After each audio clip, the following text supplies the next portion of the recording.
Disney has announced the reopening of one of their parks with brand new theming. Are airline prices going to stay this high? And the State Department has announced travel advisories to new countries. All this and more coming up on Travel News. Hey guys, today is November 1st, 2022, and we have some exciting news for you. Well, in some aspects, others is not so much. Disney World has announced the reopening of one of their water parks, Blizzard Beach. It's been closed for some time, undergoing renovations, and they have now said that they are reopening, and these renovations are going to be Frozen themed. So according to a Disney blog post, they said that we're going to see the addition of Elsa's castle, or their igloo castle, with the statues of the little adorable Snowgies, along with polar-themed slides and wading pools. Now, a separate ticket is required with a one-day park admission ticket, and the cost is $69. However, you can get the Park Hopper Plus tickets available as an add-on with your other park tickets. Not only have they refurbished the water park and themed it to Frozen, but they've also rethemed some of their dining options and their beverage packages to include some Frozen-themed options. Now, Disney World has just announced that their other water park, Typhoon Lagoon, will be closing on November 13th to undergo refurbishment as well. And they have not announced just yet what a reopening date will be for that water park. Moving on to some other news, if you've flown lately, you know how expensive airline prices have gotten compared to where they were even just a few months ago. Now, according to Southwest Airlines CEO Robert Jordan, he says that airline prices are likely to stay high this coming year. He pointed to issues like higher operating costs with increased wages, fuel problems, but said that demand for air travel has remained high through this last quarter. Now, if you do plan on flying, I do have a little tip for you. Now, in my experience, it's been cheaper, it seems to be cheaper, if you book your flights on a Sunday rather than any other day of the week. Now, that doesn't mean that you buy your tickets on a Sunday for a Saturday flight. That means your flight leaves on Sunday.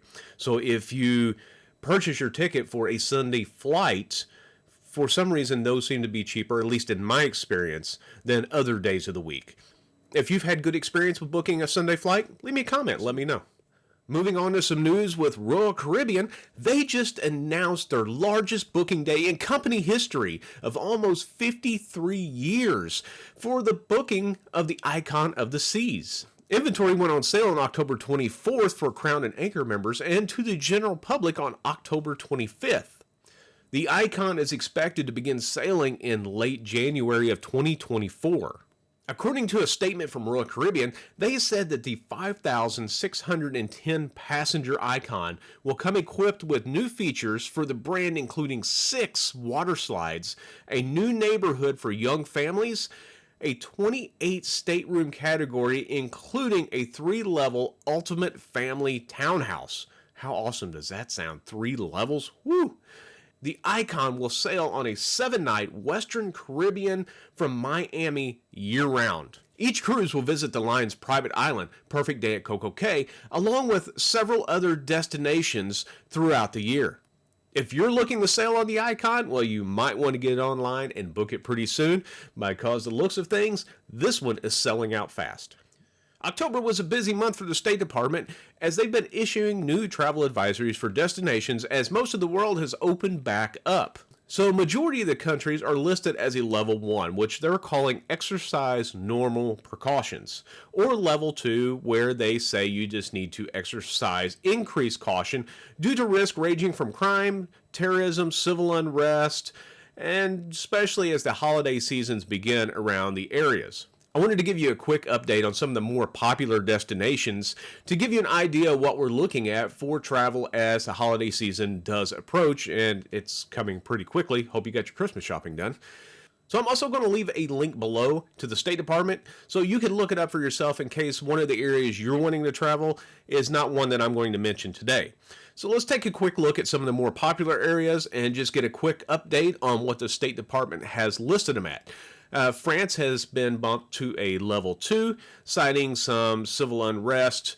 The level 2, again, means just exercise increased caution, nothing major on that. So Mexico, everybody loves Mexico, Mexico is one of two destinations that have received the other designation. In this case, the State Department has said instead of listing Mexico as a whole, they wanted to list it by the individual states. So places like your border towns or Mexico City, they're going to have a higher restriction. But places like your touristy areas, Quintana Roo, Baja California, these all fall under the level 2, which just means use increased caution, and they're using this to cite due to crime, theft, different things like that you would encounter.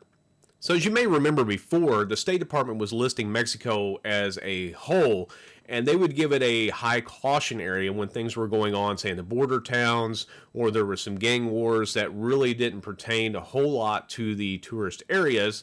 It was really causing some issues for the tourism in Mexico. So now they've started to rate them based on the individual state. So if there is a problem going on in a specific tourist area that may not affect other areas, they're going to rate those individually. So make sure that you go to that State Department website and you can look and find out what states are the best ones to go to in Mexico if you plan on traveling down there anytime soon.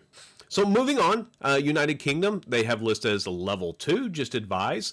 The State Department has come out and listed Jamaica as a level 3. Now, they're saying that this is due to a lot of crime that is in the area, and it even includes some of the tourist-friendly areas such as Montego Bay and Mount Salem, Paradise Heights, Rose Heights. So make sure that if you're wanting to travel to Jamaica, that you go to the State Department website and look to find the areas that you're wanting to travel. The State Department has listed Italy as a level 2, so just use extra caution there as well. And let's move on to a few of the safest areas. So they're saying that Thailand is one of the safest countries to go visit if you're looking for a place to get away this year. Maybe consider that. If you're looking for a country a little closer, well, believe it or not, Canada is listed as a level 1 according to the State Department as well as one of the safest areas. And if you just want to really get away, Australia, that's a long flight from here. Australia is listed as a level 1 too. So if you want to go down there and go to the outback, well, maybe it's so safe because there's nobody in it. I don't know.